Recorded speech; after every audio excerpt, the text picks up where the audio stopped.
This is a LibriVox.org recording by Gesine. This recording is in the public domain. Thus Spake Zarathustra by Friedrich Nietzsche, translated by Thomas Common. Part 49. The Bedwarfing Virtue. 1. When Zarathustra was again on the continent, he did not go straightway to his mountains and his cave, but made many wanderings and questionings, and ascertained this and that, so that he said of himself jestingly, Lo, a river that floweth back unto its source, in many windings.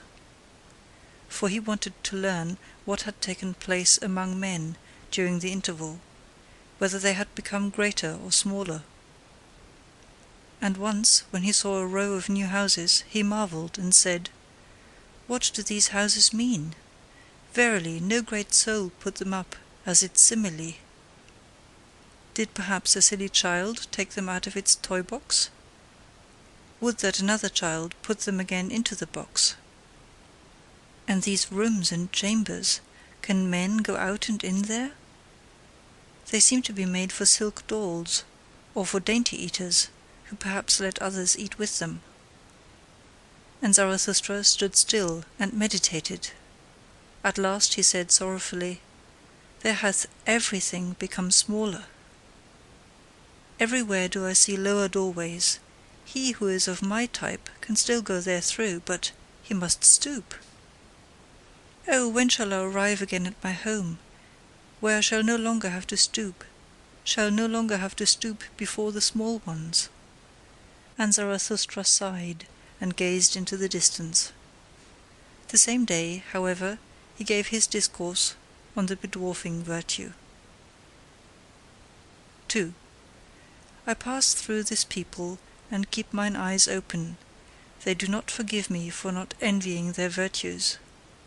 They bite at me, because I say unto them that for small people small virtues are necessary, and because it is hard for me to understand that small people are necessary. Here I am still a cock in a strange farmyard, at which even the hens peck, but on that account I am not unfriendly to the hens. I am courteous towards them, as towards all small annoyances. To be prickly towards what is small seemeth to me wisdom for hedgehogs. They all speak of me when they sit around their fire in the evening. They speak of me, but no one thinketh of me. This is the new stillness which I have experienced. Their noise around me spreadeth a mantle over my thoughts. They shout to one another, What is this gloomy cloud about to do to us? Let us see that it doth not bring a plague upon us. And recently did a woman seize upon her child that was coming unto me. Take the children away, cried she. Such eyes scorch children's souls. They cough when I speak. They think coughing an objection to strong winds. They divine nothing of the boisterousness of my happiness. We have not yet time for Zarathustra, so they object. But what matter about a time that hath no time for Zarathustra? And if they should altogether praise me, how could I go to sleep on their praise? A girdle of spines is their praise unto me. It scratches me, even when I take it off. And this also did I learn among them. The praiser doeth as if he gave back. In truth, however, he wanteth more to be given him. Ask my foot if their lauding and luring strains please it. Verily, to such measure and tick-tack, it liketh neither to dance nor to stand still. To small virtues would they fain lure and laud me. To the tick-tack of small happiness would they fain persuade my foot. I pass through this people and keep mine eyes open. They have become smaller, and ever become smaller. The reason thereof is their doctrine of happiness and virtue. For they are moderate also in virtue, because they want comfort. With comfort, however, moderate virtue only is compatible. To be sure, they also learn in their way to stride on and stride forward. That I call their hobbling. Thereby they become a hindrance to all who are in haste. And many of them go forward and look backwards thereby, with stiffened necks, those do I like to run up against. Foot and eye shall not lie, nor give the lie to each other. But there is much lying among small people. Some of them will, but most of them are willed. Some of them are genuine, but most of them are bad actors. There are actors without knowing it amongst them, and actors without intending it. The genuine ones are always rare, especially the genuine actors. Of man there is little here. Therefore do their women masculinize themselves. For only he who is man enough will save the woman in woman. And this hypocrisy found I worst amongst them, that even those who command feign the virtues of those who serve. I serve, thou servest, we serve, so chanteth here even the hypocrisy of the rulers, and alas, if the first lord be only the first servant! Ah, even upon their hypocrisy did mine eyes' curiosity alight, and well did I divine all their fly happiness and their buzzing around sunny window panes. So much kindness, so much weakness do I see, so much justice and pity, so much weakness. Round, fair, and considerate are they to one another, as grains of sand are round, fair, and considerate to grains of sand. Modestly to embrace a small happiness, that do they call submission, and at the same time they peer modestly after a new small happiness. In their hearts they want simply one thing most of all, that no one hurt them. Thus do they anticipate every one's wishes, and do well unto every one. That, however, is cowardice, though it be called virtue. And when they chance to speak harshly, those small people, then do I hear therein only their hoarseness. Every draught of air maketh them hoarse. Shrewd indeed are they. Their virtues have shrewd fingers. But they lack fists. Their fingers do not know how to creep behind fists. Virtue for them is what maketh modest and tame. Therewith have they made the wolf a dog, and man himself man's best domestic animal. We set our chair in the midst, so saith their smirking unto me, and as far from dying gladiators as from satisfied swine. That, however, is mediocrity, though it be called moderation. 3. I pass through this people, and let fall many words, but they know neither how to take nor how to retain them. They wonder why I came not to revile venery and vice. And verily, I came not to warn against pickpockets either. They wonder why I am not ready to abet and whet their wisdom, as if they had not yet enough of wiseacres, whose voices grate on mine ear like slate pencils.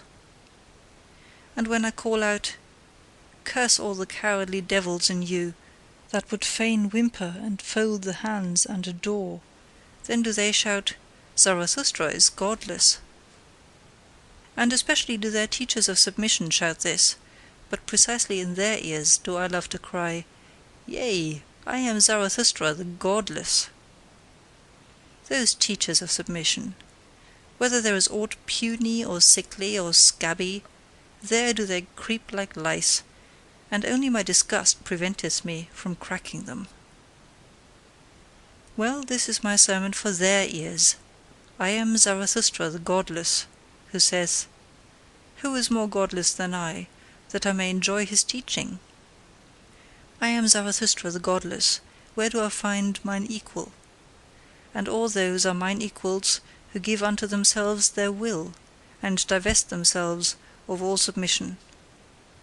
I am Zarathustra the godless. I cook every chance in my pot, and only when it hath been quite cooked do I welcome it as my food. And verily, many a chance came imperiously unto me, but still more imperiously did my will speak unto it.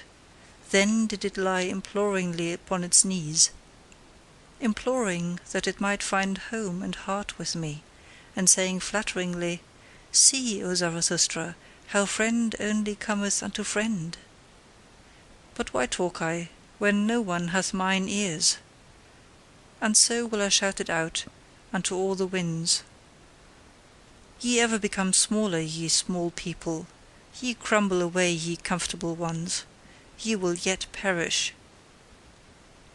By your many small virtues, by your many small emissions, and by your many small submissions.